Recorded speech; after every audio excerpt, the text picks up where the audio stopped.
Welcome everybody to Young Composer Reacts to Lost official music video by Linkin Park. I think this is the first new song that Linkin Park are releasing since the death of their lead singer Chester Bennington in July of 2017.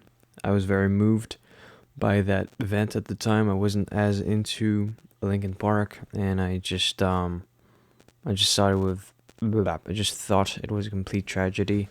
I'm struggling with depression as well. It's hitting pretty hard today, actually. And I've been thinking about Linkin Park today. I was like, even though I don't listen to them as much these days, they will always represent a period of my life where I was really angry. I mean, their first couple albums have this edge to them that isn't matched by a lot of pop music, so to speak, because it's not really pop, but it's not, some really obscure genre of metal. It's really stuff that hit the charts and has, billions of streams now. It's culturally significant, so that needs to be mentioned. And let's get right into it.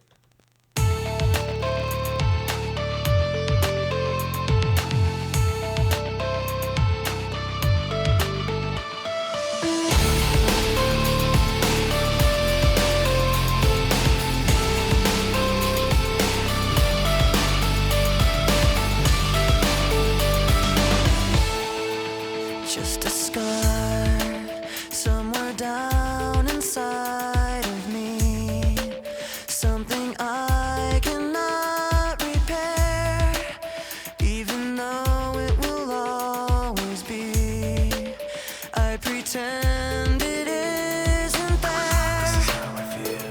I'm trapped in yesterday, where the pain is all I know. And I'll never break away, 'cause when I'm alone.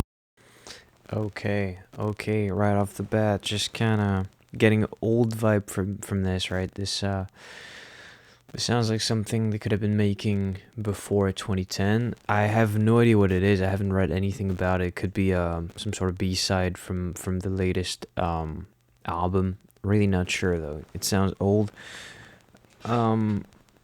This to me sounds like a tribute, It doesn't have that kind of quality that could have been found in a actual Linkin Park single from back in the day. And that's obviously completely understandable because they would have, put it out by now if they really felt that it was a hit, if it had this insane quality to it. I think this is more of a way to honor Chester, and it was probably very painful for them to dig through these things and try to cast this judgment on it when all they could hear probably was, their friend who died, and it's really hard. Lyrically, the themes are, reminiscent of a lot of what Linkin Park have been doing, and in the instrumentation, what's interesting about this band actually is they would, from the beginning of the band, they would just like all produce music and just exchange hard drives and see what fit and things like that. But then I find that on the albums, the whole band would really like usually paint on it, and that's the case until Minutes to Midnight, where it's like the first couple albums are really heavy guitars kind of all the time, and this kind of isn't. There is that element, but it's drum machines and synths that are also saying things here. So a lot of the musicians in the band actually are on a pretty even playing field on this beginning, and we're getting into the chorus here.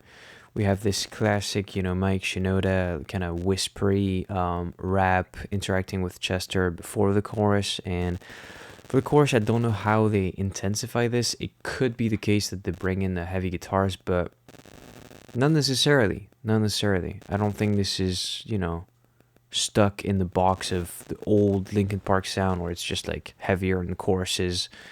Could be a new synth melody thing. I don't know.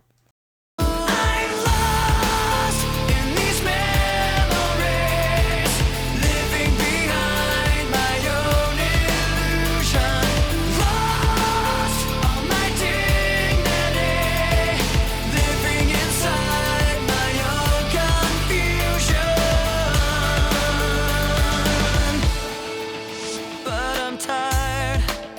I will always be afraid of the damage I've received, broken promises they made, and how blindly I believed. I will never break away, 'cause when I'm alone, I'm lost in these memories, living behind my own illusion. Lost all my dignity, living inside my own confusion.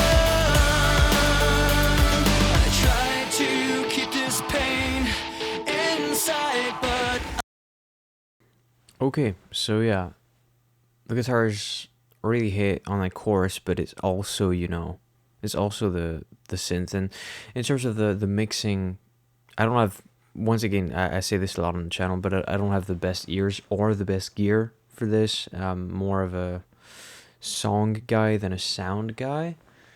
But I find it to be lacking personality in a way because it's difficult to have everyone on that even playing field and also bring out a lot of emotion from it. So in the chorus, none of the elements really catch your attention more than the others. So the guitar and the synth kind of are using the same frequencies and kind of the same volume and stuff, so it's not super memorable. In terms of chords and stuff, it's like I don't have much to say either because it's very simple. I find the vocal performance to be really good and expressive, but that's that's nothing new with Chester. He's just like that, and I think that's just that's not just me, but it just hits so fucking hard to hear Chester sing about these themes again and again and again of like depression and being lost and the past haunting him and things like that, where for essentially almost 20 years of the career of the band, it was just something he sang about, it's just like an image or something. And again, I wasn't a fan back then, but I've had the opportunity to, I guess, look back from the time he died and look into the band's catalog, and it's full of those things. And you look at it in a different light when a person actually commits suicide. I mean, it's so tragic, but it gives this art a really eerie vibe of like you're hearing a dead guy tell you why he did it. It's uncomfortable, but it's also so genuine, right? And that none of this is fake. And when he's screaming, it's like it's his job. It's how he pays the bills and rent, and it's his passion to sing like that. But it's also a genuine cry for help and something he really either meant when he wrote the songs or still meant when he recorded the songs or toured the songs, depending on fluctuation of his mood and stuff. And it's just heart shattering. I will never be alright. I try to keep this pain inside, but I will never be alright. I try to keep this pain inside, but I will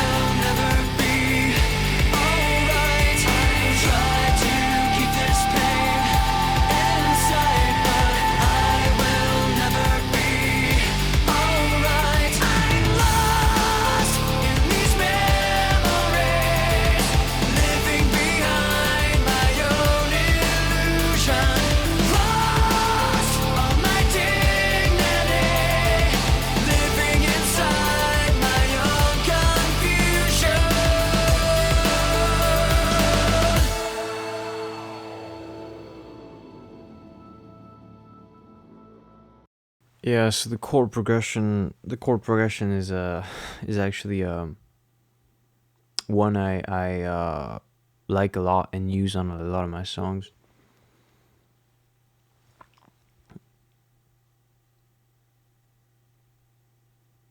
It's on a Cigarettes After Sex song, one of the most popular ones. I don't know which one. That bridge is really effective at connecting with the last chorus here.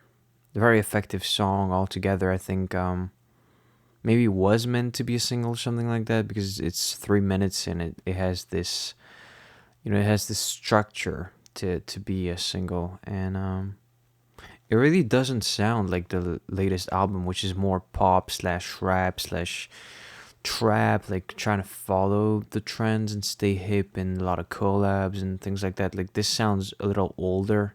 No idea which period. I don't know why. Like freaking 2014 pops in my head when I think of this.